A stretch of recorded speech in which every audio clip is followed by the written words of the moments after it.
What is going on, everybody?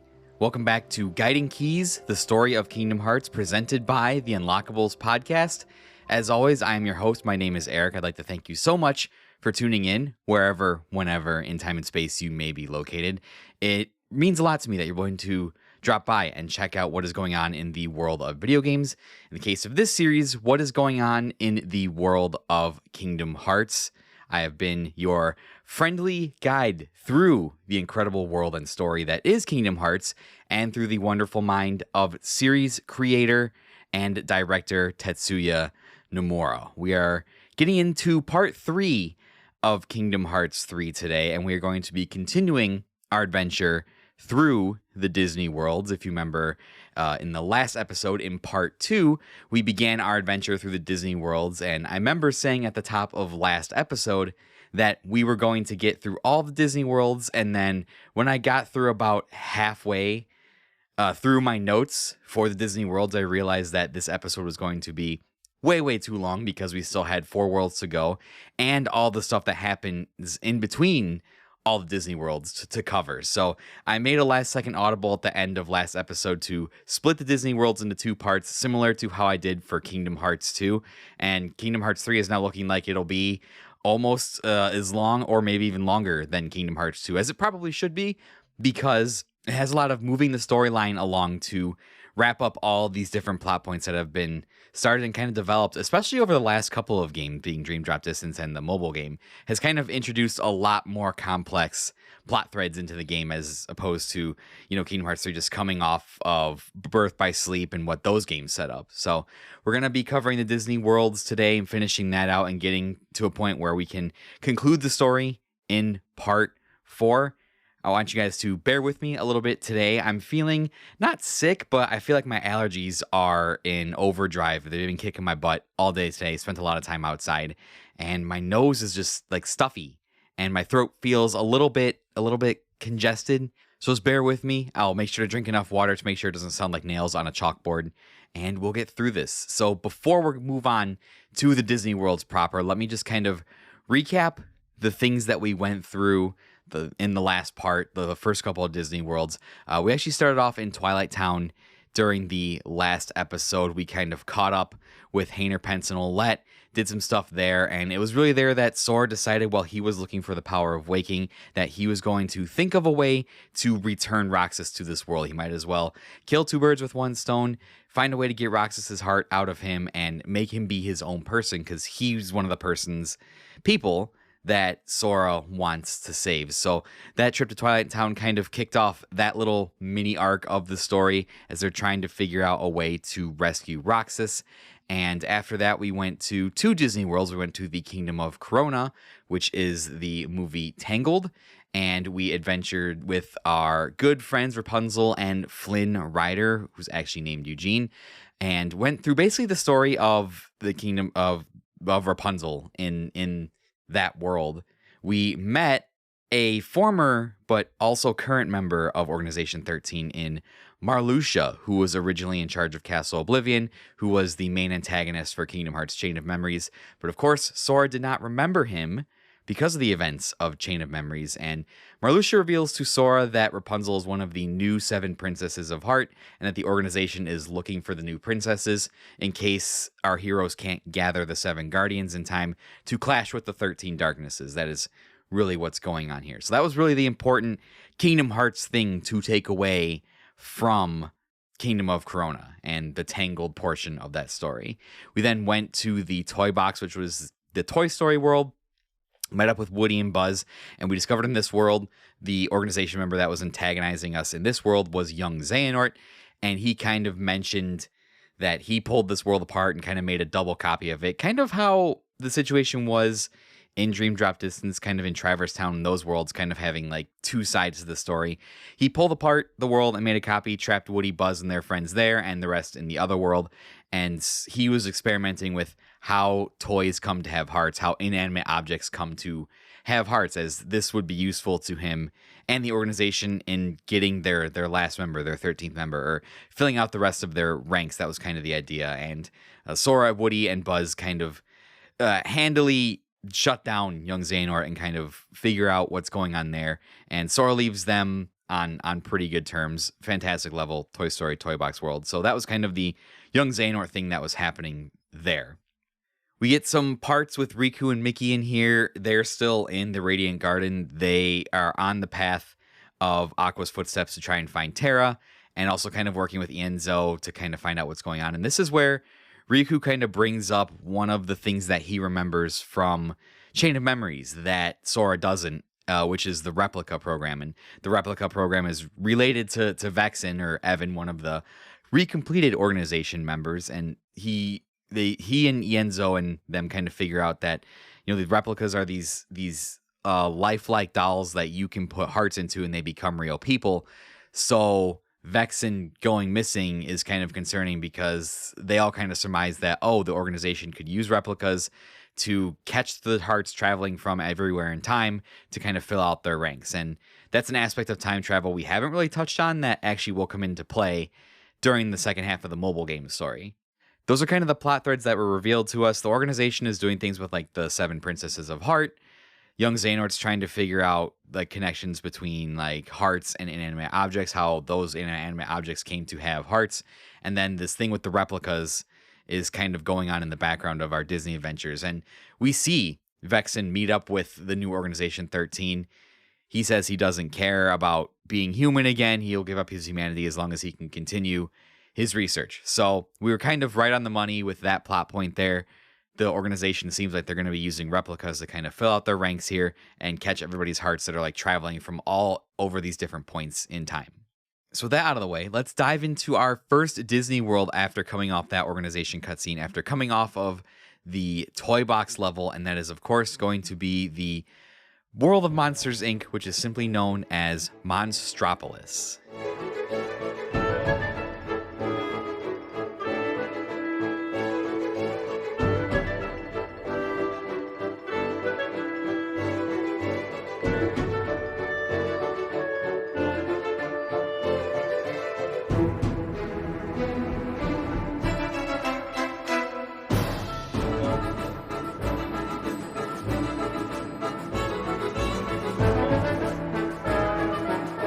After that brief detour, we're back on our Disney adventure with Sora and friends. Despite having just left the Pixar world, we're of course headed to this one, the City of Monsters from Monsters, Inc., which is of course Monstropolis.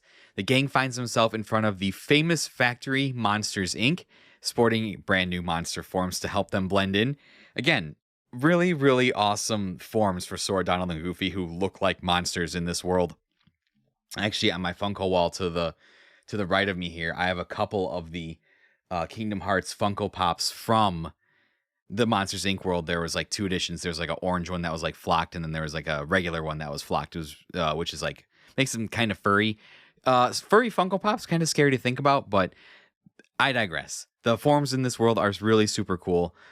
Like a lot of the worlds that Sora and friends go to, they have like really, really cool forms that Square Enix didn't have to like put all of the work into, but they did. And I think it just adds to the story and the atmosphere of some of the best design levels in the entire game. So after pondering their new forms, the trio of heroes decides to go into the factory and investigate what's going on in this world. Of course, upon entering, we immediately meet the main characters of Monsters, Inc., James P. Sullivan, a.k.a. Sully the Monster, and of course the famous Mike Wazowski, and they both just happen to have the little girl Boo with them. Remember the girl from the Monsters, Inc. movie that got loose in the monster world? We can tell by some exposition that this is post the movie Monsters, Inc. because Sully is in charge of the company and they've given up using the scare power. You know, that was the plot point of Monsters, Inc. was their world was powered by scare. They went into kids' rooms and scared them because Sully's in charge, and they've given up using the scare power, which they found that like funny and humor is more powerful to power their civilization. After a slight misunderstanding, Boo warmly greets Sora and the group kind of gets to know one another, but this is short-lived as an enemy new to Sora, but familiar to Donald and Goofy and familiar to us, appear. And it's none other than the Unversed, who we haven't seen since Birth by Sleep. And side note, I think the Unversed are the perfect enemy for this world. Remember that one of the main plot points in Monsters, Inc. is that monsters scare kids and they harness the negative emotions via scream power to power their society. At the end of the movie, they find out laughter is more powerful. So having the Unversed, who are intrinsically tied to negative emotions is perfect for this world. It kind of fits the theme of Monsters Inc. It kind of fits the theme that Sully and Mike just kind of overcame in that movie, that these creatures would appear. It makes more sense than like the Heartless or the Nobodies. Sully and Mike jump into the fray to help our protagonists kind of clean up the Unversed.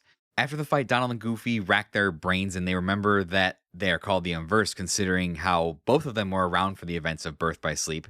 They tell Sora that King Mickey fought the Unversed with the 3 missing Keyblade wielders, which are Terra, Aqua, and Ventus, the ones that they're searching for. So that's how that kind of ties in with that.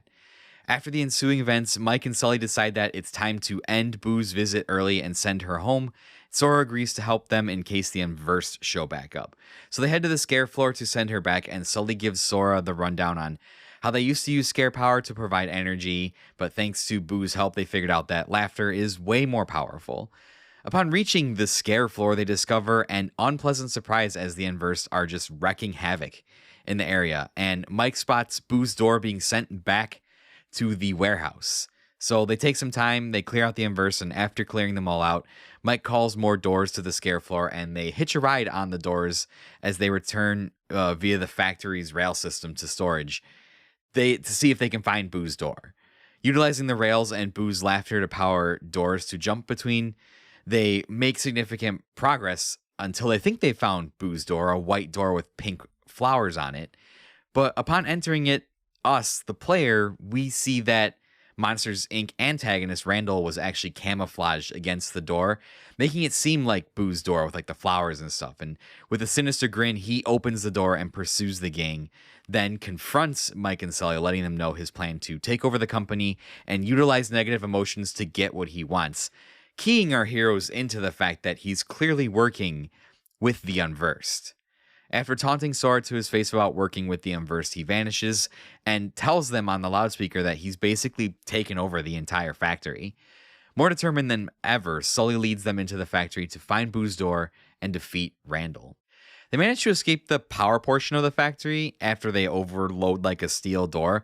They have one more confrontation with Randall where he tries to summon like an Unversed from a steel container, which like doesn't really work, and he just kind of like fucks off, and they kind of continue to chase him throughout the entire Monsters Inc. campus. They all discover the Unversed just going wild, destroying the power infrastructure as helicopters from this world's emergency response team, the CDA, fly around overhead. Sora and friends, along with Mike and Sully's help, manage to drive off the Unversed, put out everything that's on fire, but as they try to push forward, more sections and infrastructure of the factory are like exploding, blocking them off from any way forward, all this kind of stuff. Boo comes in clutch and spots a downed pipe that they can use to continue their search, and sure enough, the pipe led to a cooling tank that let them out right by the door vault. How convenient is that? Randall returns one last time to like get in their way with the same type of steel container, but this time it glows with the Unversed emblem on it.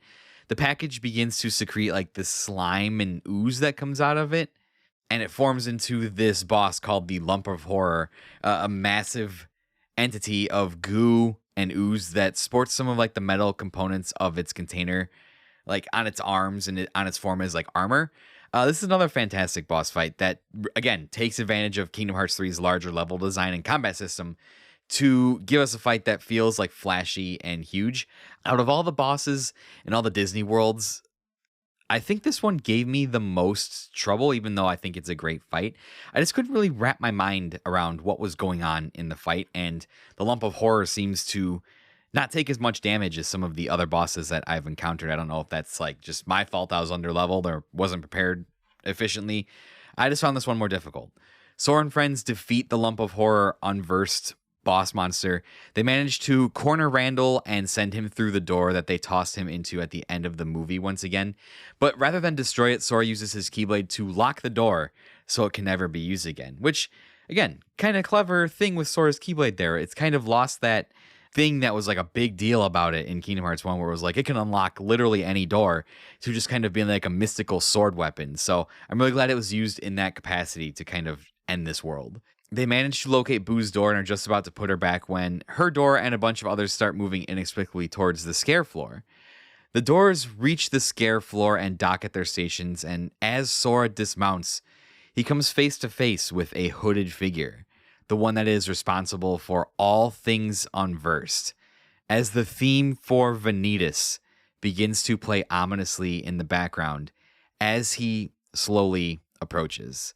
This moment is fucking bonkers because, remember, Vanitas looks identical to Sora considering he is Ventus's dark twin, as the same way that Roxas looks like Ventus and Sora's actual person. Vanitas, the dark side of Ventus, looks like Sora.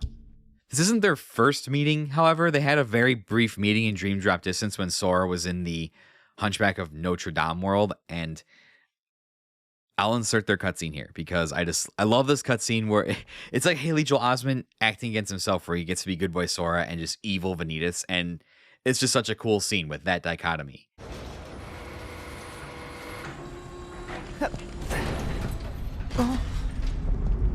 Who are you? Gotta say, that strange facade had me fooled at first, brother. Wait a sec. Oh yeah, you were at the cathedral.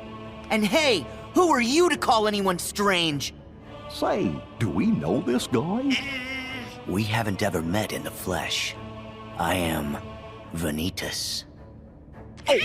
This is the part where you spout some mumbo-jumbo and disappear, right?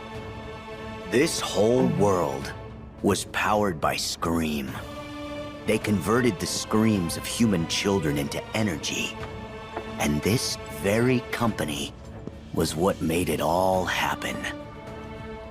It's as rich a source of negative emotion as we'll ever find. For the last time, we already stopped doing that! Did you? Then how do you explain all these canisters of surplus Scream? This facility was everything I could hope for, and I was lucky enough to find a pawn whose heart was darkened by thoughts of revenge. You mean Randall? All Randall ever cared about was winning.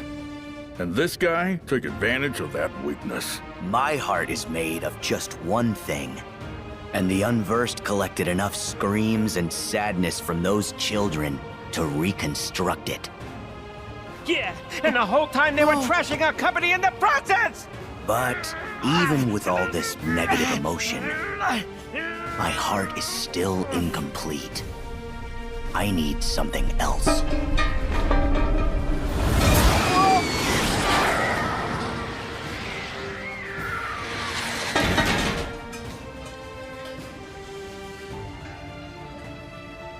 The half of me that sleeps on inside of your heart.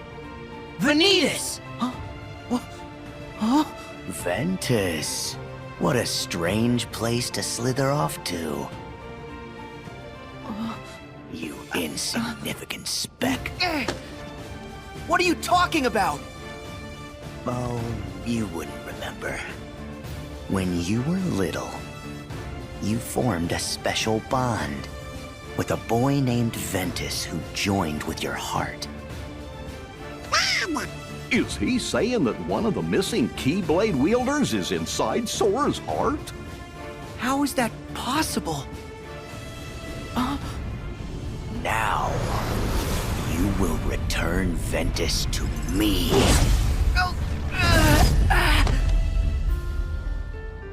Vanitas mentions how the negative emotions present in the Monsters, Inc. world helped him return, but in order to be complete, he needs something else. He basically tells Sora that Ven's heart is inside of him, and after quickly batting aside Donald and Goofy, he has Sora at his mercy, ready to take Ven's heart from him. Before he can do anything, though, Sully gets the jump on him, grabs him in a vice grip, with both of his giant hands, paws, yeets him into an open door that Mike Wazowski provides, and they just toss that door inside another door, and then that door inside another door, and so forth, probably forming an interdimensional black hole that will soon destroy the entire world, and then they just shred that final door before they can get anything else out of Vanitas. After all that, they manage to find Boo's door and return her to the human world. Shortly after that, the gang says goodbye to Mike and Sully, who have some work to do to restore the factory. Okay, let's talk about the main important thing, probably one of the most important things in this game that happens in a Disney world. Sora gets to come face to face with Vanitas. Sora still doesn't know that Vanitas looks like him yet.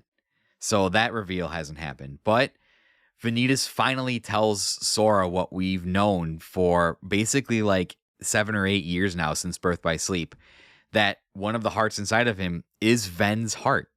And this plays into the gummy ship intermission after Monstropolis right here.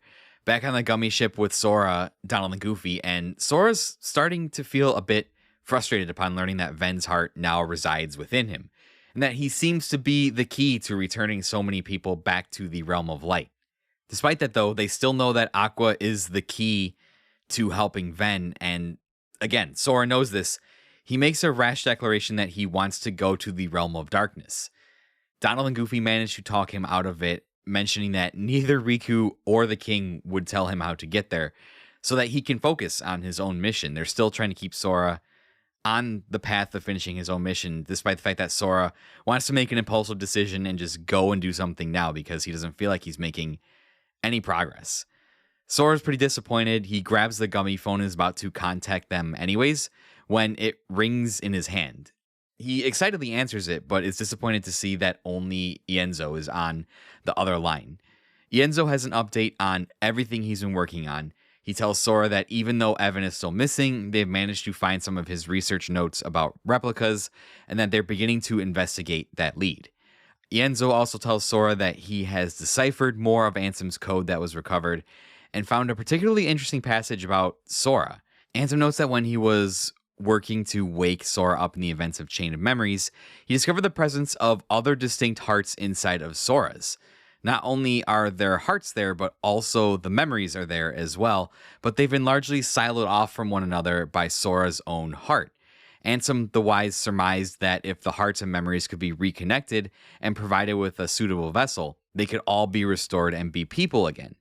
Ienzo tells Sora he'll keep working on it, then hangs up, leaving our heroes to try and figure out who the hearts could belong to, because Ienzo mentions that there are 3 other distinct hearts inside of Sora. So one is Roxas. We know that we figured that out back in part 2, or Sora's known that for a long time. With the new information given to him by Vanitas, Goofy surmises that the other must be Ventus, but who is this third candidate inside of his heart, who is in addition to his own heart? I'll just let you guys know because this gets a little bit confusing later on. That would have to be Xion, because it's not made explicitly clear in the game. So I'm telling you now, it has to be Xion, because Xion's entire being was based off of Sora's memories and copying Sora's power. So it has to be Xion. After this gummy ship section, we get an interesting scene, and this is more of a flashback. We transition to a pretty quick flashback in the Realm of Darkness, and we see Master Aqua sitting on the shores of the Dark Margin with Ansem the Wise. Tell me, will you stay here? I can't shake the feeling that these waters touch another shore I've visited. The Destiny Islands. Oh, you've heard of them? Yes, they are quite lovely. A far cry from this wasteland. I'm staying. Someone will come for me. These waters are the in-between of dark and light. Its shores the margins of day and night. They brought you and I together. So why not also you and another? But suddenly they are interrupted as who should appear behind them but none other than Ansem, Seeker of Darkness. This is interesting because this is the first time we see in a scene Ansem, Seeker of Darkness, and Ansem the Wise. Ansem, Seeker of Darkness, basically the evil manifests of Ansem the Wise's apprentice, Xehanort, having conducted all of those experiments. So it's an interesting kind of moment that we get to see for the first time in Kingdom Hearts, a conversation between these two. Master, I must have a word with you. Master, so now you mock me. Do you recall those experiments of the heart you bade me cease? Among the test subjects was a girl. She had lost her memory, just as I had. But you can reconstruct memories you did with Sora. I believe you have seen the girl's memories. What is your question? Where did you put the girl? What girl? Very well, if you won't tell me here. I think you should go. A lost guardian of light? You wait here. Seeker of Darkness begins to mention about old tests of the heart and how there was a girl with no memories that they had encountered. Seeker of Darkness Ansem appears to be after Ansem's knowledge of how to reassemble memories, even though Naminé was the one that did that. Seeker of Darkness goes to reach for Ansem the Wise, but Aqua swats his hand away, jumping in between them, telling him to leave. Seeker of Darkness immediately recognizes her as a lost guardian of light and tells her to get out of the way to wait here for the king before sicking his dark bodyguard on her.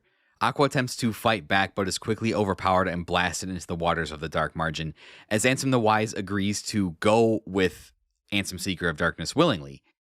Aqua begins to sink into the depths, and as she does, she teeters on the brink of consciousness as darkness just slowly starts to spread and consume her body.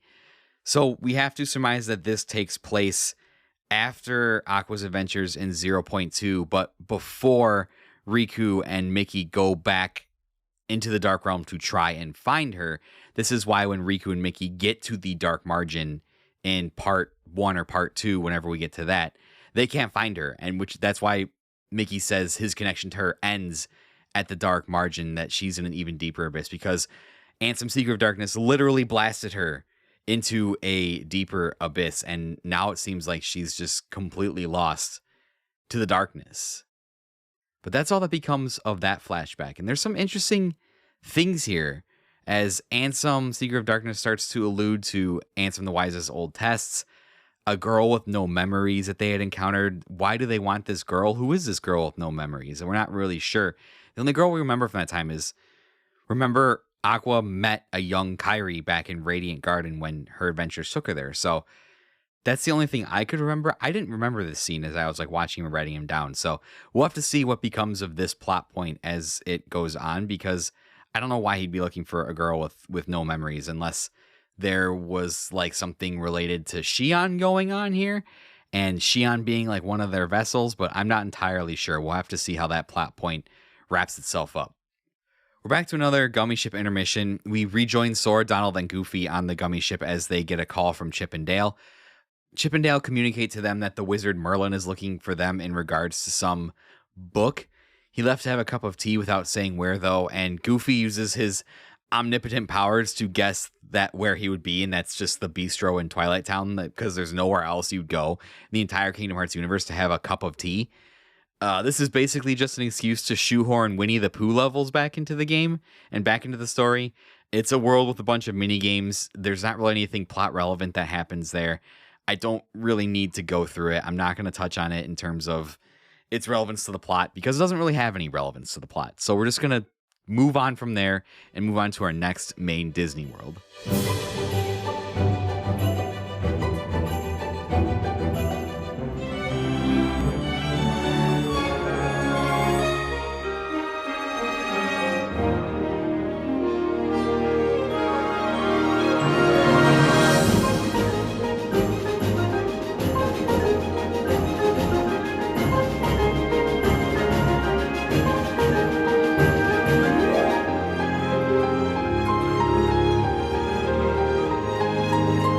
Longtime listeners of the show should recognize that music break in there. It is the overworld theme for Arendelle, or Frozen, the Disney movie Frozen. That was the main theme that I used, the main Christmas theme I used for, or the winter theme I used for my 12 Games of Christmas thing I did a couple years ago. So that's where that piece of music came from. That's a fun fact. If there's ever Unlockables trivia one day, put that one in the back of your cap to be able to answer that question. So yes, we've arrived at the big one, Disney's big cash cow for the last like decade, the biggest movie that they put out in probably the last decade, Frozen, Arendelle. And I gotta say, this is probably my least favorite of all the worlds. It just feels like the movie Frozen with Sora, Donald, and Goofy kind of in the background.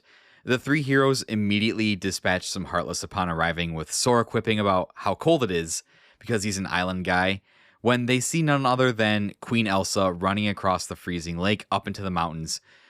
They're worried about her. They're worried that she might need help, so of course they give chase. The trio manage to catch up to Elsa, who is determined to be by herself, but Sora tries to pour on his goofy friendship charm like he always does, although in this case, it doesn't work, as Elsa commands them to stop while blasting ice magic from her hands. Drawn to the surge of feelings, the Heartless appear, and Sora, Donald, and Goofy cover for Elsa while she takes cover. After defeating them, Elsa comes to thank them and opens up a little bit, displaying some more of her ice powers by defeating a Heartless and talking to them a little bit more. Sora tries to convince her to go back home, but she won't, saying that all she does is hurt people. She begins to walk off, and as Sora goes to give chase, a gigantic ice wall forms, cutting Sora off from her because she wants to be by herself.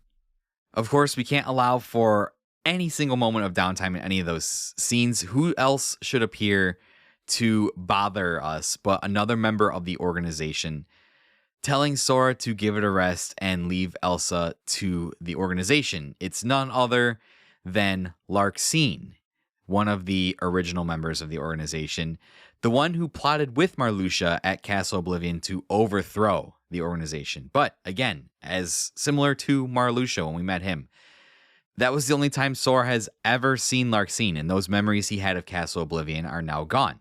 When Sora asks if she's new, she becomes incensed before remembering that Sora literally forgot everything. She tells Sora not to meddle, and using her lightning powers, destroys the ice wall, causing like a cave-in that traps Sora, Donald, and Goofy in like an ice labyrinth, which is a decent part of the level. They manage to escape, and they continue to chase Elsa up the mountain, knowing that the organization is up to no good. This is probably my least favorite part of the game.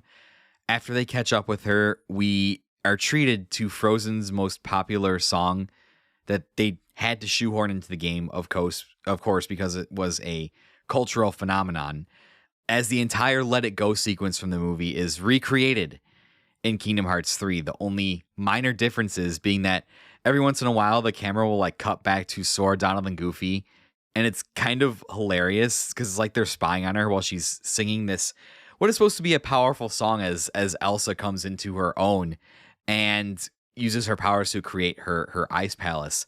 I really hate this. They don't go out of their way to shoehorn any other songs into any other Disney worlds across like the entire series, except for the Atlantica world in Kingdom Hearts 2, but that world was entirely designed to be like a music mini game. So we got some of the Little Mermaid songs in there, but this is just kind of egregious. Like, I'm pretty sure Disney was like, you have to include this in here because I feel like this was just a Disney call. And just to kind of cut away from Elsa singing the song to see Sora, Donald, and Goofy just kind of creeping on her in the background is hilarious. After the song, she builds her ice palace. Sora is still determined to go and say hi, but once again, Larxene appears to block their path.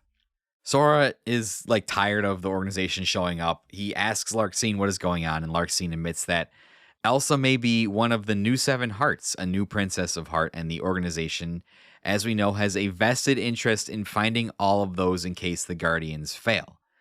Larxene says she can't be sure yet. Elsa's inner struggle with herself and her powers has clouded her heart, and depending on how she feels about them, that may determine whether her heart is light or darkness. Not wasting any more time, Larxene attacks the heroes once again, summoning a ferocious lightning storm that blasts them off the top of the mountain. Sora, of course, completely unfazed. He's determined to climb back up the mountain and again talk to Elsa. When an avalanche comes racing down the mountain, they try to escape on Goofy's shield but are overtaken. And when they come to, they meet the rest of Frozen's cast. And this is, of course, Olaf the Snowman, Sven the Reindeer, Kristoff, and, of course, Anna, Elsa's sister. Anna? I think it's pronounced Anna in the movie, so we'll just go with Anna. The Frozen gang explains how they're on their way up the mountain to see Elsa. Sora mentions how they know her as well. We get a little exposition as Anna kind of recounts the entire plot of Frozen so far to Sora, giving him some insight as to Elsa's actions as well. And again, another excuse for some more music and singing from this movie, as again, they kind of shoehorn a part of the "Do you want to build a snowman" song into this world. And again, it feels forced. It feels corporate. It feels IP. Like, I don't like it. Anna feels responsible for the way Elsa is feeling after the disaster of her coronation exposed her ice powers to everyone. And now she's determined to bring Elsa home and end this winter that Elsa unintentionally caused. After swapping stories, we get like this little mini game where we have to find Olaf's body parts because the Heartless smash into him. And when we do find them, the Heartless appear once again. Sora, Donald, and Goofy stay behind to handle them while Anna and the Frozen gang head up the mountain to see Elsa. From here, the rest of the world kind of plays out like the end of the movie. Anna tries to convince Elsa to end the eternal winter. Elsa says she can't, and in her confusion and struggle with accepting her powers, she strikes Anna with ice magic, which begins to freeze her heart. Sora and the others are anxiously waiting outside when Elsa's giant snowman creation, Marshmallow, tosses Anna, Kristoff, and Olaf out of the castle, with Anna proceeding to enrage it further by tossing a snowball. Sora jumps in to allow the others to escape, and here we get a pretty cool mini boss fight with Marshmallow, which ends with our heroes getting tossed off of the mountain once again. After regrouping from yet another fall off the mountain, Sora, Donald, and Goofy notice a man carrying Elsa back to Arendelle, and while they appear to hesitate, wondering if he's helping, they quickly notice that the man has the aura of darkness emanating from him. This is Hans, but he doesn't really get a true role in this Kingdom Hearts story. He's just like a very minor antagonist. He's like the minor source of the conflict because I don't even think he has like any lines in the world. They rush to try and save her, and in the process end up befriending Marshmallow, her snowman creation of Elsa, who just wants to save her. And the big snowman is this world's party member, which is kind of crazy and out of left field, but I feel like out of all of the Disney worlds, this one feels the most overseen by Disney. The inclusion of 2 songs, the way they couldn't really deviate from the story too much, and it just feels like the movie Frozen with Sora, Donald, and Goofy kind of in the background, because this is Disney's baby. This is their biggest hit from like that period. So it feels to me that this world is kind of, I don't know if corporate's the right word. I don't know if like synthetic is the right word. It just, none of it feels good because it feels like their hands are kind of tied with what they could do. Anyways, on the way, they run into Kristoff, who has just returned from taking Anna back to Arendelle, and to Hans. He explains how Anna was struck in the heart by Elsa's ice magic, and the only thing that can save her is true love. True love is the only thing that can thaw a frozen heart. So that's why Kristoff took her back to Hans, who we know is evil. Sora is confused because he assumed that Kristoff and Anna were together, and a dejected Kristoff says he's nothing more than a guide. This is when a massive blizzard erupts from the heart of Arendelle. Kristoff runs off, and our heroes give chase, sensing that something is amiss. We transition to the scene on the lake, the famous ending scene of this movie. Hans tries to kill Elsa and end the eternal winter. Anna intervenes, becoming frozen solid and shattering Hans' sword to protect her sister. Sora and friends arrive on scene to find a frozen Anna and an unconscious Hans, who suddenly darkness begins to swirl around Hans, and it targets Sora, trapping them in a dark like arena dimension, and reveals one of my favorite design bosses in the game, Skull, which is like a Nordic looking wolf emblem heartless, inspired by the entity from Norse mythology that would one day swallow the sun in the end of days. And a lot of his attacks like reflect this inspiration. He's one of the coolest design bosses. He's like one of my favorite heartless bosses because it's just such a cool looking boss. But with Marshmallow's help, Sora, Donald, and Goofy managed to defeat this heartless. Elsa weeps for her frozen sister, but the love in her heart ends up thawing and restoring her. But before Sora can check on them, he's sequestered by Larxene, who has been keenly watching the events unfold. She's intrigued to have found not one, but 2 hearts of pure light in this world, with Anna and Elsa both being new princesses of heart. She then taunts Sora, saying that they have all their 13 darknesses, tells him to hurry up and find all the Guardians of Light if he wants them to leave the princesses alone. We basically get the conclusion to Frozen here. Elsa discovers that love is the key to her powers, and using this new understanding, she ends the eternal winter that has trapped Arendelle, giving us our happily ever after. So after the events of 2 Disney Worlds, after the events of Arendelle, we're going back to the Mysterious Tower with Riku, Mickey, and everybody else to kind of reconvene with Yen Sid to share their progress. Sora fills the King and Riku in on all the information they've gathered, including the organization looking for the new 7 hearts, the claim that the organization has their 13 darknesses, and the discovery that Ven's heart has been inside of Sora this whole time. The organization claims to have their 13 darknesses. Do we believe it's true? I don't know. But there's something else they keep mentioning. They're after a new 7 hearts, which seems to be code for, let's go bother more princesses. Well, as the original princesses of Heart's time for protecting the pure light has ended, they have passed the light to others. Our enemy must certainly be cognizant of this. If the new 7 hearts is what they wish to call them, so be it. But Kairi hasn't passed on her power. Is she one of the new 7? She must be. But still, she chose to wield a Keyblade and fight with us as one of the Guardians of Light. Yeah. We haven't found power yet. Hey, at least we've tracked down Ventus. Vanitas told us that he's inside Sora's heart. And so did Ansem the Wise in his data, so it almost certainly must be true. Oh, whoa. That's great! Now we can rescue Ven! Maybe. Except Aqua's the only one who knows where he's hidden. We still have to find her first. They also realize that now that they know where Ven's heart is, they can awaken him too when Sora gets the power of waking.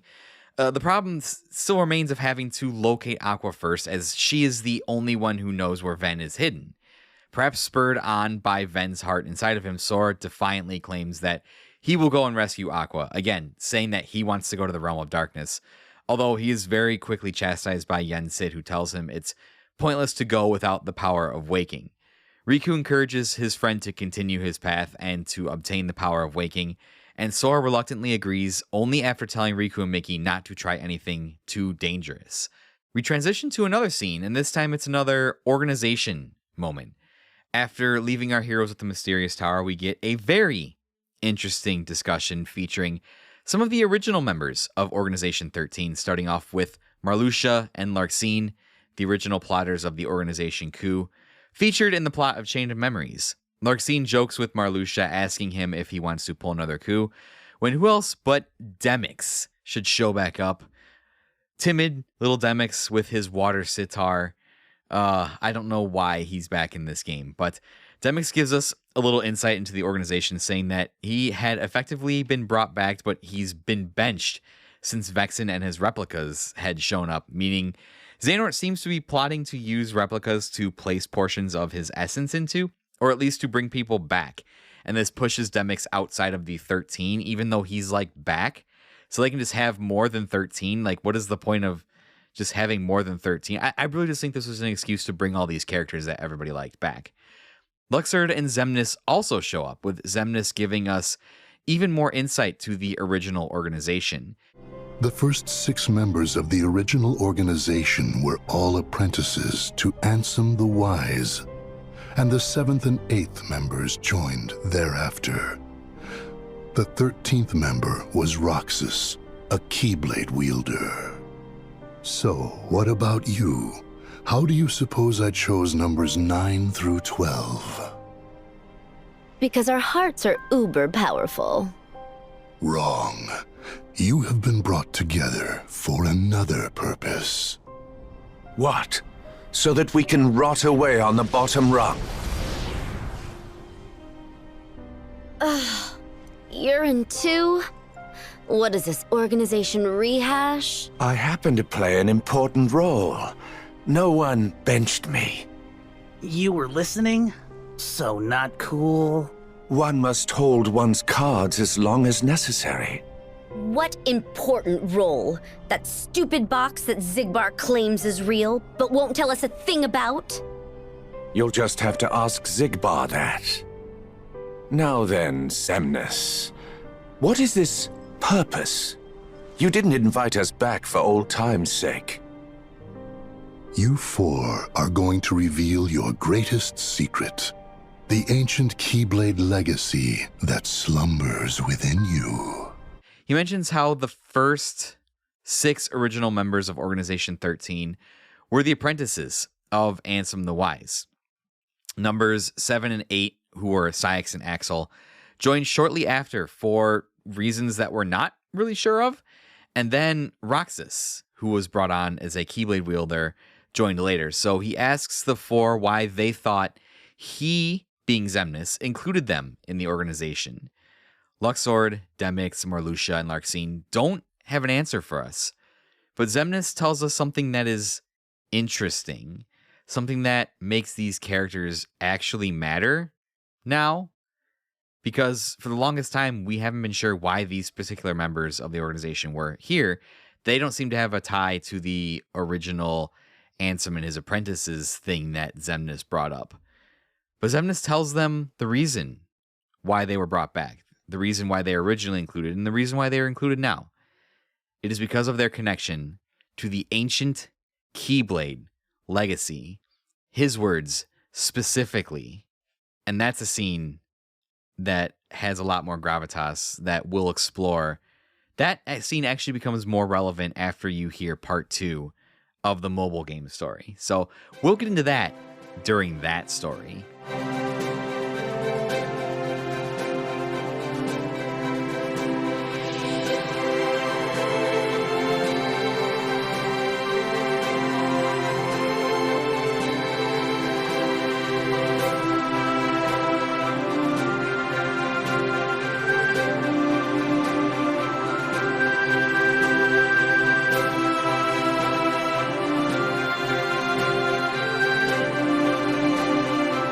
We're off to another Disney World, and wouldn't you know it, Pirates of the Caribbean has returned. Our heroes return to the world of pirates with some really snazzy new pirate outfits. I love the design. Sora has a traditional like 3-pointed pirate hat and like a long coat, and Donald and Goofy are dressed like traditional deckhands with like bandanas. Again, Sora, Donald, and Goofy didn't have a pirate getup in the original Pirates level in Kingdom Hearts 2, and this one they do. And this world looks really fantastic despite not having a lot going on in it. It's got an interesting gimmick that makes it have like a lot going on in it, but we'll talk about that when it comes up. The plot of this Pirates adventure follows the plot of At World's End, the final movie in the original Pirates trilogy.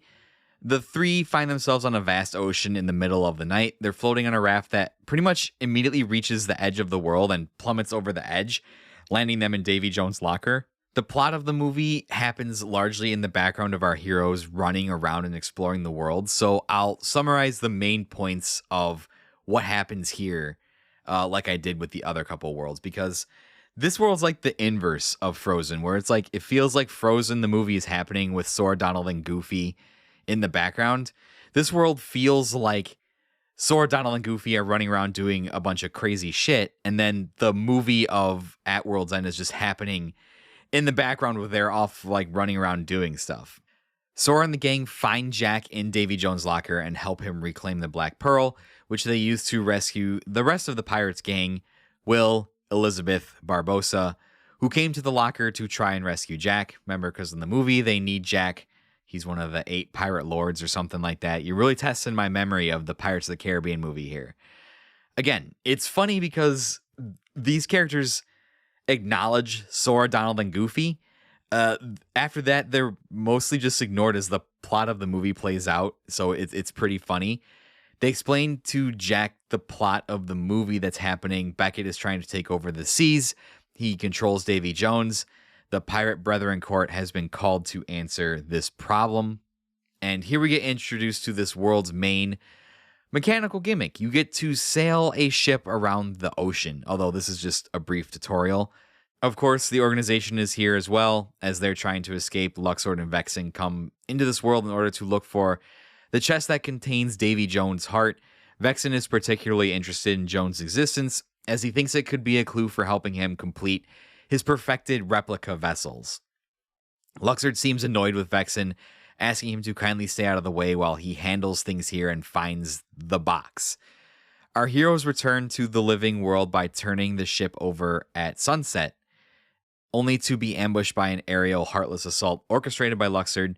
Sora takes to the skies and manages to defeat the gigantic flying pterodactyl heartless, but he lands in the ocean where he, Donald, and Goofy wash up on the nearest island away from the main cast. Surprisingly, Jack is with them, although, okay, this isn't actually Jack. It's a fake copy of Jack created by the mystical white crabs. See the movie. If you're interested in these fucking crabs, like, see the movie. I'm just telling you like how it happens. It's a fake copy of Jack, like, created by crabs. It's basically like 8,000 crabs in like a Jack Sparrow cosplay.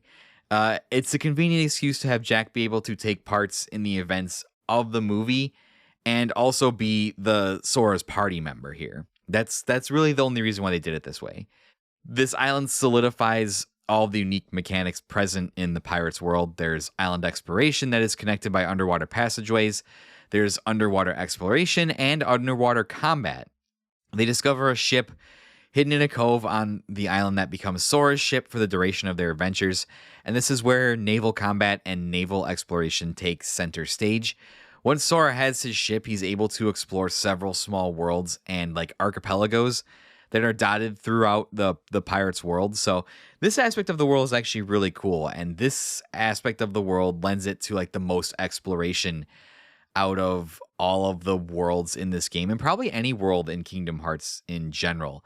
This feels more of like a open world type, open zone type of exploration where you can pick and choose to go with your ship to any of these different islands, get off and explore them. It definitely feels like the most expansive level in the entire game, whereas a lot of these levels are just like very, very large zones, very, very large arenas, bigger, dwarfing anything that the game has done before. The Pirates world really feels open, and you get to go around and explore and like cross off islands on your map, and it's like an old parchment style map that you would expect the treasure map to look like. Anyways, the excitement doesn't last long because Luxord shows up waving the flag of truce on his own ship. Honoring the pirate code, they agree to speak with him, where Luxord reveals that he's looking for a box/chest, and Jack lets slip that he knows about the box. Luxord proposes a wager, a race to the town of Port Royal, with the prize the information he seeks. Jack agrees, and we race him to the port, and we end up beating him. We destroy a ton of other enemy ships along the way, but it's a trick, as Luxord feigns defeat and asks what Jack wants.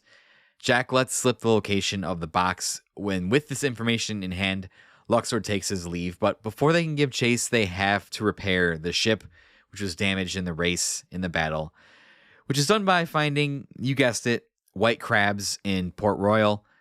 And this is how you also level up your ship. You find the white crabs in the world and you spend them on upgrades. So the white crabs are not only Jack Sparrow, but they're also basically your upgrade currency. This is where Crab Jack says farewell as he disintegrates into the mass of white crabs. He was always a surrogate of Jack, sent by the goddess of the sea to help Sora and his friends. With Crab Jack gone, Sora, Donald, and Goofy rush towards the final confrontation between the pirates and Beckett/Davy Jones. I mean, what more can I really say about this world? You get to participate in the big climactic battle at the end of the Pirates movie. The third Pirates movie, you get to go toe-to-toe with the Flying Dutchman ship, and then you get to fight Davy Jones himself in a really, really fucking cool themed world boss fight against a Disney villain, which we really haven't had in this game yet. All of the villains have been like giant heartless monster. So this is really cool that we get a fight against an actual Disney villain, and Davy Jones is a really, really awesome fight, and it incorporates like cracking stuff into it. It's just a really, really awesome themed fight. Jack gets the chest before Luxord, and Will stabs the heart, killing Davy Jones and making Will the new captain of the Dutchman. Vexen discovers this as he observes the battle, disappointed that the chest contained the actual beating heart of Davy Jones, and he leaves, saying they are chasing the wrong box the whole time. Jack and Will team up with their 2 ships to destroy the ship Beckett is on. Elizabeth gets to spend her one day on shore with Will, and as Sora goes to depart this world, he mentions how one day isn't enough time to be together. And Jack disagrees. He says one day is always enough to say what is true in your heart and to connect with those you care about, that there is always time for that. And Sora takes this to heart, steeling himself for the rest of his adventure and promising that he is going to find those who are lost. After Pirates, we return to Lee and Kairi. Kairi has changed into her new outfit provided by Master Yen Sid, and she's gotten a haircut as well to a shorter shoulder length. She's finally in her Kingdom Hearts 3 design. Kairi sits down and begins to talk to Lee about Naminé, about how if they manage to find a way to save Roxas, then they should be able to let her be her own person too. For whatever reason, this causes Lee to reminisce about the time he met Ven back in Birth by Sleep, how he only saw him one time but still counted him as a friend, and how he couldn't believe that when he met Roxas that they looked identical. Lee's feeling pretty stressed out about how their training is almost over. He's just worrying about literally everything now that their training is almost over. Kairi says he doesn't have to worry alone anymore as the camera pans out, showing us that the 2 of them are watching a setting sun. Again, their scenes together are just so adorable. Just absolutely, I love it. It's such tender moments between the 2. Not romantic in any way, just. You have to remember that one time Axel kidnapped Kairi, so they've come a long way in their relationship. We quickly cut back to Riku and Mickey in the Dark Realm. They've made it as far as the Dark Margin again, but the Demon Tower has appeared to block their way yet again.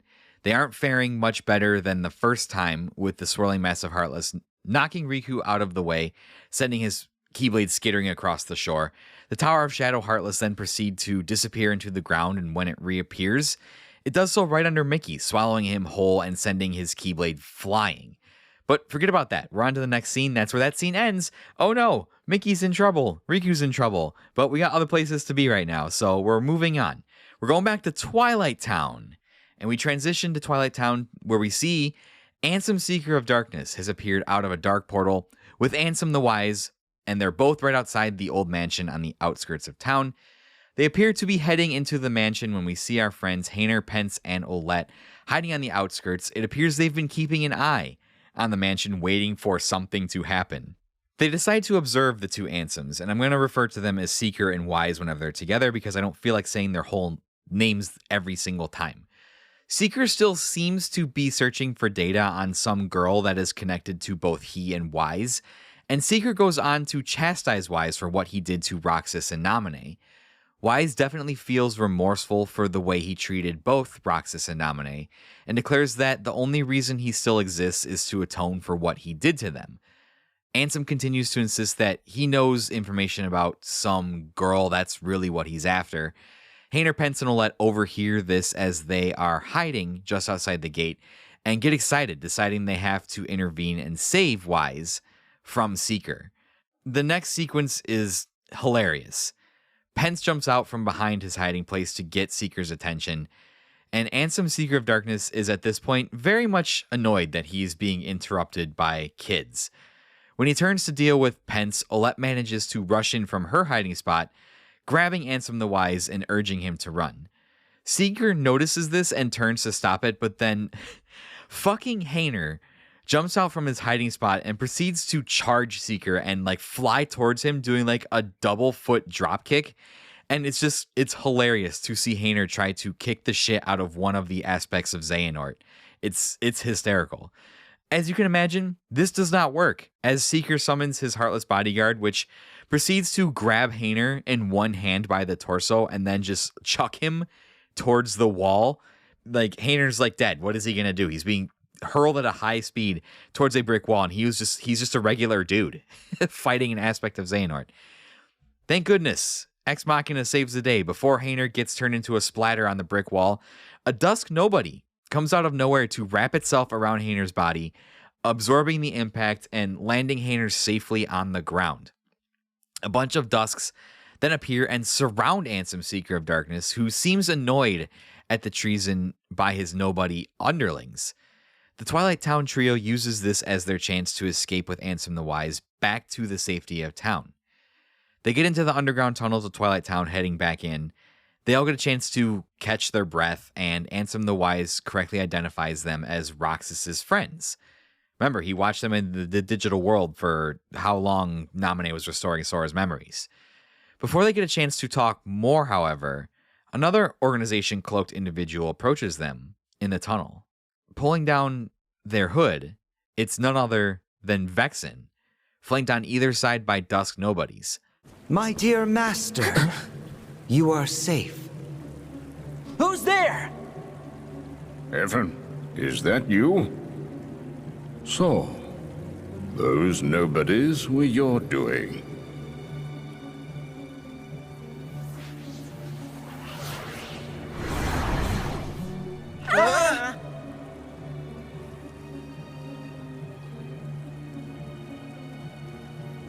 I have been waiting for this. Gave up a normal life in order to plant myself in the organization. And when I heard Xehanort had gone looking for you, I realized it was my chance to find you as well. For you see, I too wish to atone. Ansem recognizes him as one of his apprentices, and Vexen bows his head respectfully. He then goes on to explain how he gave up a normal life after he was recompleted to plant himself in the organization. He did this in the hopes that he could one day find Ansem the Wise, because like Ansem, Vexen too wished to atone for his sins. This is the mystery behind Vexen's disappearance, and it appears that he did this in order to plant himself inside the organization because he felt this was his best chance of finding Ansem the Wise and also making up for the harm that he did as an apprentice of Ansem the Wise, going along with Xehanort and all this stuff.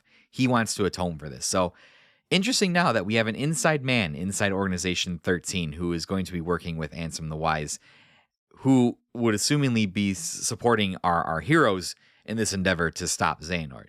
So interesting development here that Vexen is finishing his replica research. He's now on the hero side. So it seems now that we have a potential path to Roxas's return.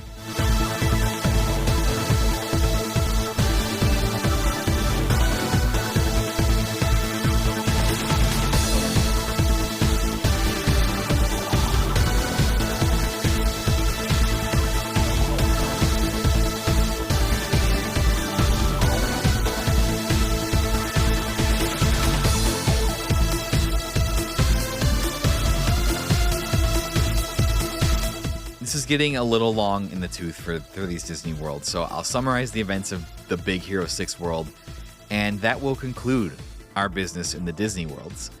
Sora, Donald, and Goofy show up on the Golden Gate Bridge where they encounter some Heartless, and of course they encounter the titular hero team of the movie, Big Hero 6, which consists of Hero, Go-Go, Honey, Wasabi, Fred, and of course the lovable robot, Baymax.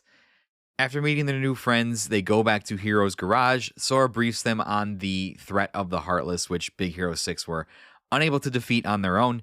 Sora offers to take care of the problem for them, but Hero and the rest of the gang insist on helping, as that's what Hero's brother would want them to do. He gives Sora a VR headset for him to wear while he explores the city and fights Heartless so that he can gather data on Sora's skills. And after spending a night helping the Big Hero 6 gang, Sora serves as a source of inspiration for all of them to upgrade their gear and skills. This is also where you're let loose in the world of San Francisco, which, unlike the previous worlds, except for maybe pirates in the game, it's one big sandbox that's seamless. It's just basically several gigantic city blocks that you're allowed to explore, and you really feel the sense of scale of like all the skyscrapers and stuff. This world really shows off all of the movement and verticality of Kingdom Hearts 3. You have more abilities now. This is the last Disney world before we get to the end of the game. So you're zipping between skyscrapers, you're running up the sides of buildings, you're fighting at ground level, you're exploring every single nook and cranny in the city. So Pirates in San Francisco really show off the scale and the movement of Kingdom Hearts 3 as kind of like these last two showpiece worlds that really show you what this game is capable of. The Big Hero 6 team finishes all their upgrades. Of course, after this, all havoc breaks loose in the city. A gigantic dinosaur Heartless begins to rampage through the city districts, along with a horde of smaller Heartless. Sora, Donald, and Goofy, accompanied by Baymax, give chase to the giant Heartless, while the rest of Big Hero 6 cleans up the smaller enemies, and this is a boss fight that spans the length of basically the entire map of the city as you chase and fight in different districts at different height levels within the city.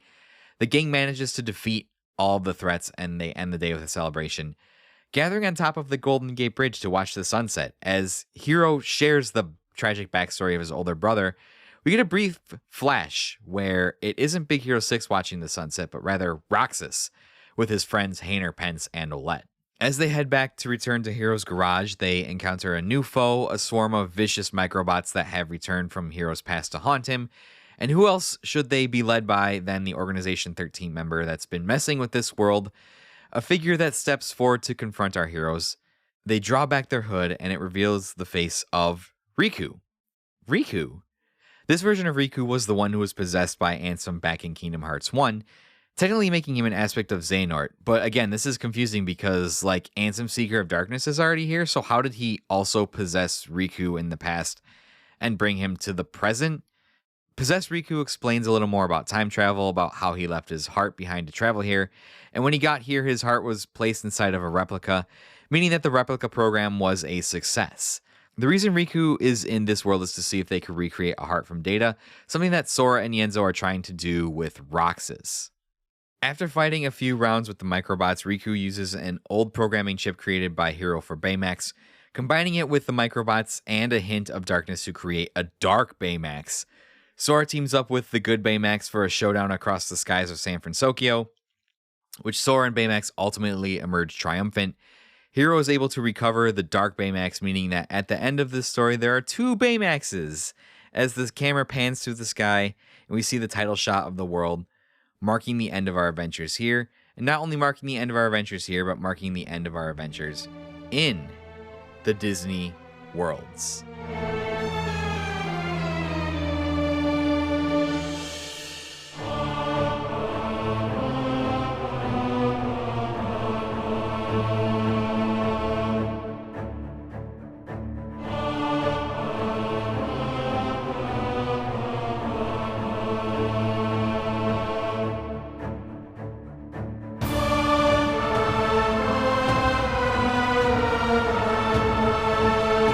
With that being said, we're going to end this part here, because once we get past this, the rest of the game is kind of a full tilt sprint to the conclusion of the story here. Once we get past San Francisco, we kind of go past a point of no return, where all these events in the story start happening.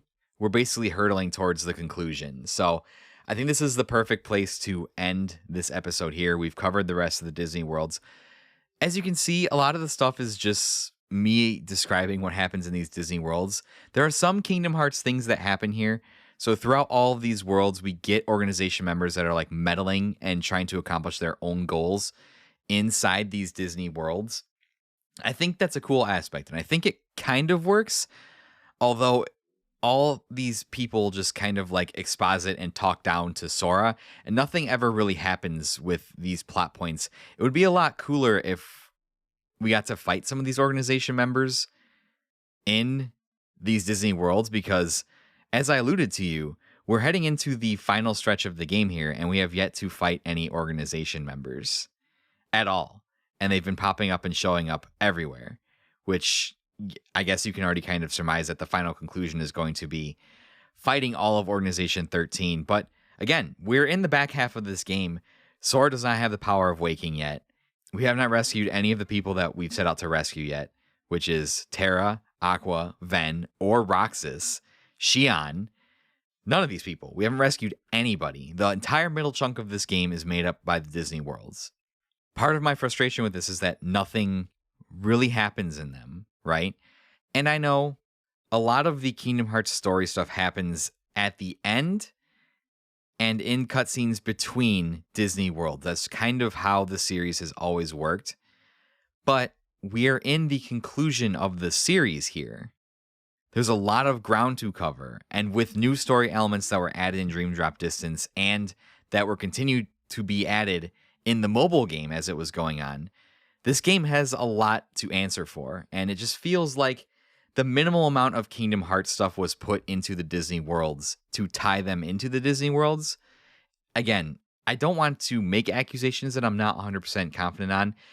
I really feel the heavy hand of Disney in these worlds. On one hand, I think the worlds are fantastic. I think these are the best Disney worlds we've had since Kingdom Hearts 1. I think they're the best looking worlds we've had in the entire series. All of the worlds in between Kingdom Hearts 1 and Kingdom Hearts 3, out of all those games, and this is including Kingdom Hearts 2, feel like empty stage dressing. Like things were just like where you fight heartless. Like they feel empty. They feel kind of soulless and confined. Even in Dream Drop Distance, when I praised that the level design was expanding, it still felt samey. Like Kingdom Hearts 1 had all this unique level design, and especially the last world, the end of the world, just felt like this apocalyptic fusion of all these worlds that had been destroyed. And you get nothing else like that in basically all the games leading up to Kingdom Hearts 3. This game has incredible level design. The representations of their IPs in this game are fantastic. And the care and the love that they put into making this feel like these are the actual worlds that they're based off of are incredible. But the story stuff feels very heavy-handed by Disney. They wanted their IPs represented. They wanted their stories told. That doesn't leave Nomura a lot of room to tell his story, which is very, very complex and requires time to kind of unfold as he tries to tie up all of the loose plot threads for a conclusion to this arc of storytelling that he's been telling for basically like 20 years and set up a new arc of storytelling. And even in my second playthrough, I still feel like this is the case. I thought that maybe I would feel better about this as I played through the game, but this is not the case. I actually feel pretty much the same as when I played it the first time. I think I'm definitely higher on the gameplay and the world design than I was my first playthrough. But this was the part that frustrated me the most, that we have these very, very heavy Disney worlds. I mean, for goodness sake, like nothing happens in Frozen. Nothing happens in the Frozen world. It's the movie Frozen and Sora, Donald, and Goofy are in the background. Pirates, the same thing. The main plot of Pirates happens away from Sora, Donald, and Goofy, and they just show up for the last battle. And oh, Luxord and Vexen are here looking for the box, and that kind of ties in an interesting way, but it just doesn't feel cohesive. It just feels like the members of the organization are just running around, like wasting time until Sora is ready at this point. Not to harp on that more, we got to wrap this episode up. So let's kind of just go over quickly the things that we learned in this part. Let's talk about the most interesting thing, which is probably the stuff with Ansem the Wise and Vexen. And I guess Aqua's in there too. Ansem the Wise is basically kidnapped out of the realm of darkness by Ansem, Seeker of Darkness. After Ansem the Wise blew himself up in Kingdom Hearts 2, that was the secret movie in Birth by Sleep where Aqua meets Ansem the Wise on the shores of the Dark Margin. This is kind of just like a continuation of their conversation that they had there. We see what happens to Aqua, why they can't find her. Ansem, Seeker of Darkness, is basically responsible for throwing her into even a darker abyss where they cannot reach her. We see her literally sink into the darkness and become covered. So that's a plot point that's kind of lingering there. And now Riku and Mickey seem to be trapped as well in the realm of darkness, fighting the Demon Tide or Demon Tower, or whatever it's called. So you can only imagine that in the next part we'll get a conclusion to this saga where Aqua is in the realm of darkness, Riku and Mickey are there, but we'll have to see how that whole thing kind of wraps up. Ansem the Wise goes with Ansem, Seeker of Darkness, to Twilight Town, is rescued by some interfering shenanigans by Hayner, Pence, and Olette, and a Ex Machina save by Vexen, who we discover was only in the organization to try and find Ansem the Wise and make up for the mistakes that he had made. He wanted to help Ansem make amends for the things that they did that hurt people, essentially. So that's really, really the biggest plot point you can take away from these Disney worlds and all this kind of stuff that happens in between. Sora finally discovers what we've known all along, that Ventus is inside of his heart, his body, basically, alongside Roxas and this fourth other heart who we're just assuming is Xion now. We also have gotten these information on the Princesses of Heart over the last couple of parts, and it seems that Luxord is also looking for this black box that has been mentioned several times now, which is interesting. But again, nothing really happens in these Disney worlds as any major consequence. Axel and Kyrie are off training, and they just have like little conversations. They're sidelined for most of the majority of the game. We reconvene with Riku and Mickey, Riku and Mickey spend most of the game bouncing back and forth, just like trying to figure out what's going on. They like go to the Realm of Darkness, spend a decent amount of time in Hollow Bastion, Radiant Garden, trying to figure out what's going on there, go back to Yensid's Tower, and then go back into the Realm of Darkness. So the pacing of this game is kind of all over the place, and it's just seems like we're trying to maneuver our characters into places so that they can get to where they need to be by the end of the game, and there's not really a reason as to like why they're doing the things that they're doing. Riku and Mickey are just in Radiant Garden because that's where they need to be until they're ready to go back into the Realm of Darkness and supposedly rescue Aqua.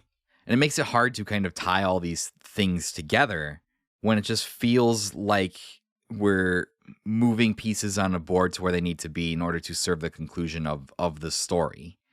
And in order to account for this complicated thing that we've introduced in the last game, Dream Drop Distance, which is time travel.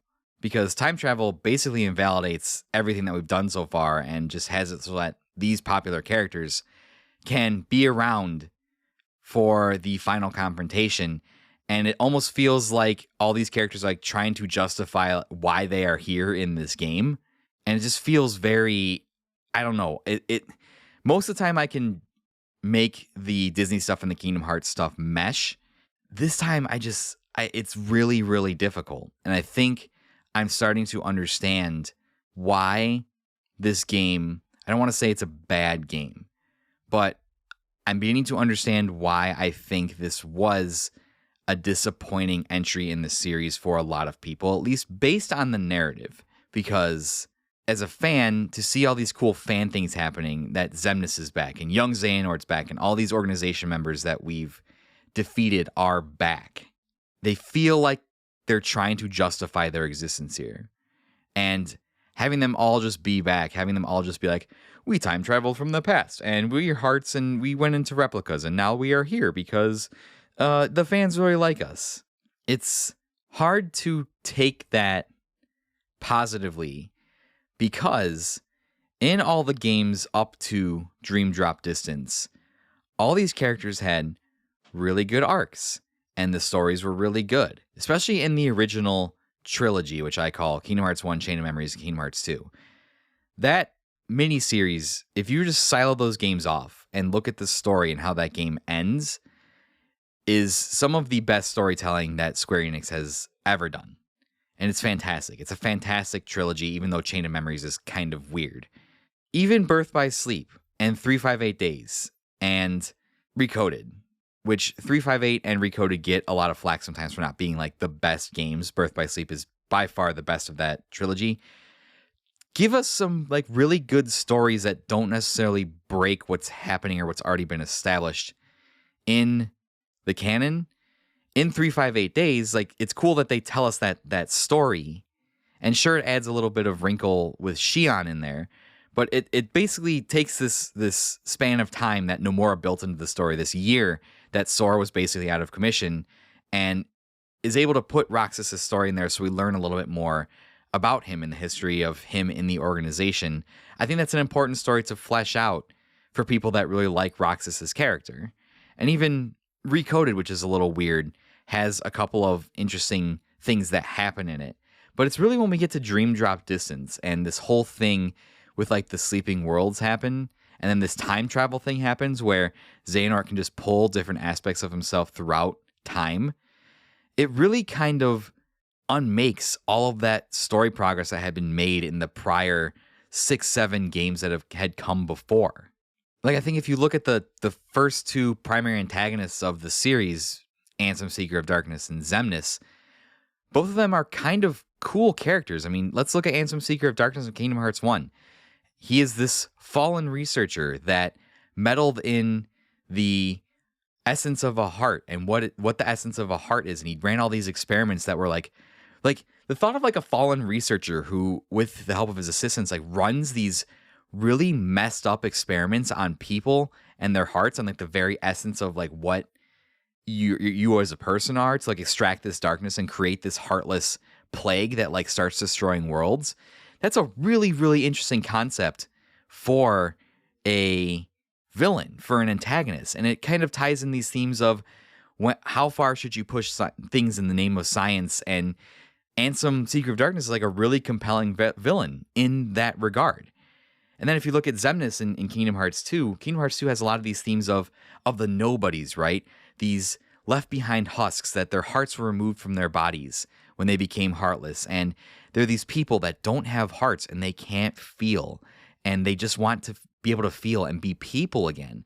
Like, that's a really strong human emotion that like connects to, like, people describe feeling like that all the time. They're like, I feel empty. I feel like a shell. I feel like I have nothing inside of me. That's a lot to deal with, like depression and your mental state. And Xemnas is a really compelling villain because you can sympathize with him. Because before all this complicated organization stuff came out where it's like, oh, the organization's true purpose is to be vessels for Xehanort.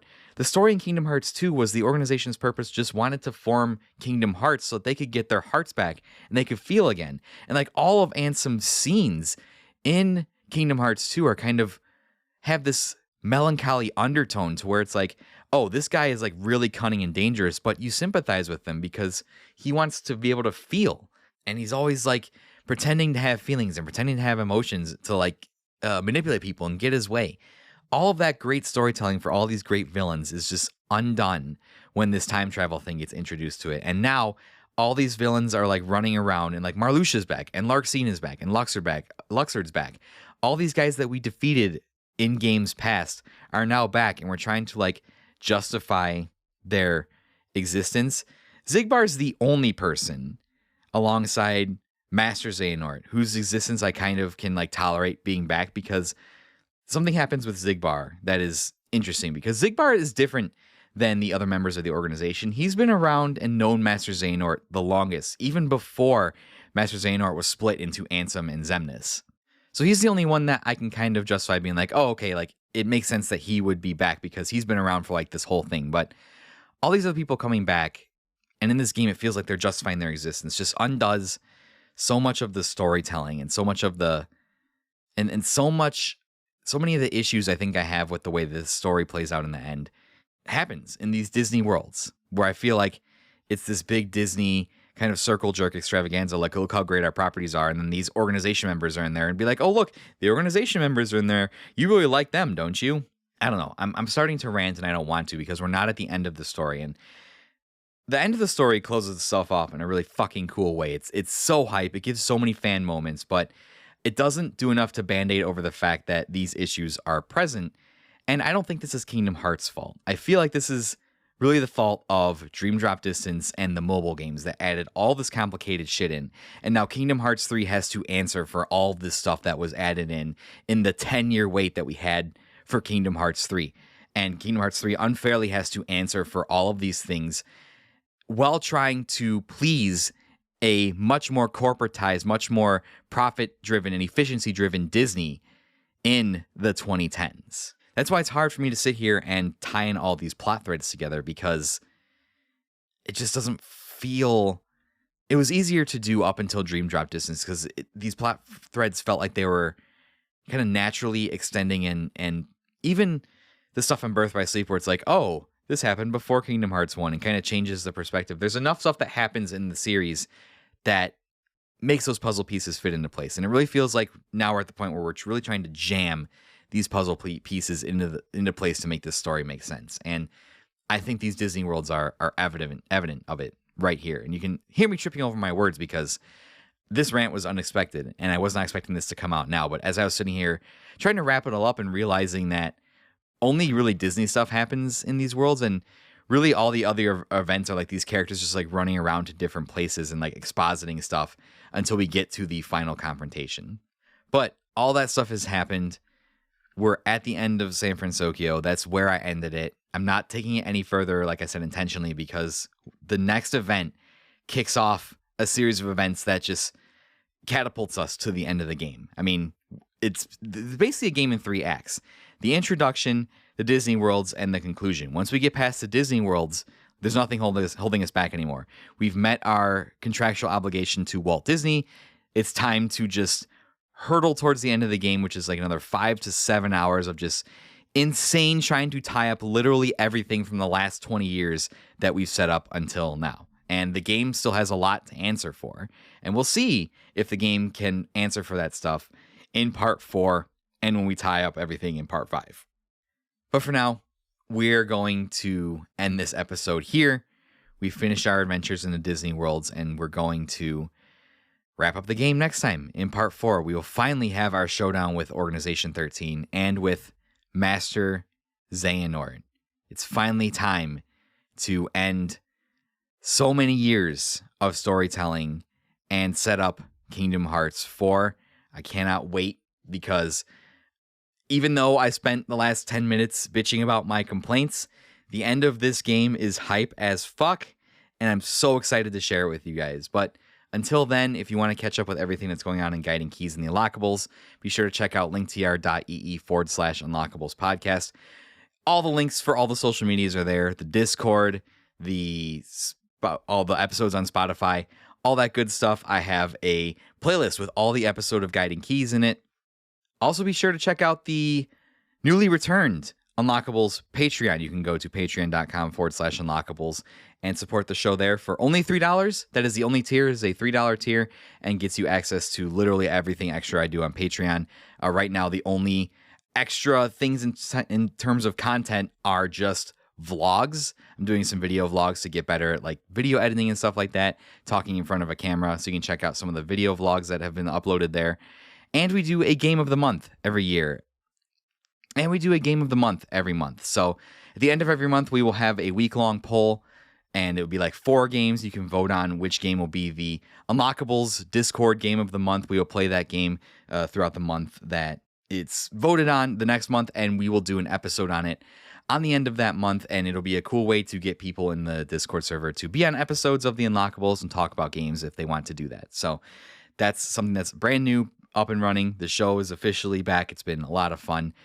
Next time is part 4 of Kingdom Hearts 3, and we're wrapping it all up. But until then, let me leave you with the customary greeting. It's not just the story of video games, it is the story of you, and may your heart be your guiding key.